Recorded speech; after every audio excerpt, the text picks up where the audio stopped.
നേരെ പോകുമ്പോൾ ഒരു ഹനുമാൻ കോവിൽ കാണും സാർ. അവിടെ നിന്ന് 3-4 കിലോമീറ്റർ കഴിഞ്ഞ ഈ സ്ഥലം 3-4 വർഷം മുമ്പ് വരെ അവിടെ പട്ടാളക്കാർ ആരും അങ്ങോട്ട് കടത്തിവിടില്ലായിരുന്നു. എന്താണെന്നറിയില്ല. അവിടെ എന്തിനാ പോകുന്നത് സാർ? വെറും പൊട്ടിമണ്ണ് മാത്രമേ ഉള്ളൂ ഇവിടെ എന്ത് സാമ്രാജ്യം കണ്ടെത്താനാണോ? മേസ്ത്രി, ആ വലിയ പന കണ്ടില്ലേ? അതിന് ചുറ്റും 35 അടി കുഴിച്ചു നോക്ക്. ഇവിടെ എന്നാ തേടിയിട്ടില്ല സാർ? എനിക്കും വലിയ പിടിയില്ല.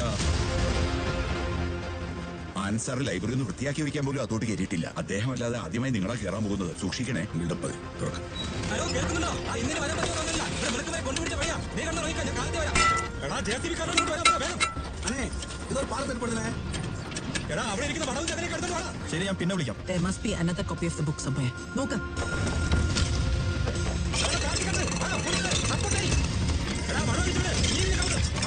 You still don't believe all this could be true? It could be the work of a madman. ഇവിടെ ഇത്രയും ജേർണലിസ്റ്റിക് മെറ്റീരിയൽസ്, ഇത്രയും ഫോട്ടോസ് ഉണ്ട്. But I'm sure നിങ്ങൾ എത്ര തിരഞ്ഞാലും എന്റെ അമ്മയുടെ ഒരു ഫോട്ടോ പോലും കിട്ടില്ല.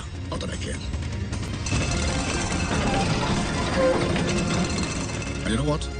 നിങ്ങൾക്ക് അതിൽ വലിയ ആശങ്ക ഉണ്ടാവാൻ സാധ്യതയില്ല. ഒരു പ്രബുദ്ധ ജനാധിപത്യ രാജ്യത്ത് 70 കോടി ജനങ്ങളുടെ നടുവിൽ ഇത്ര ശക്തമായ ഒരു സാമ്രാജ്യം, ഇത്ര ശക്തമായ ഒരു വ്യവസ്ഥ, അവിടെ എന്ത് സംഭവിച്ചു എന്നുള്ള ആശങ്ക, അവിടെ ആര് ജയിച്ചു എന്നുള്ള ആകാംക്ഷ.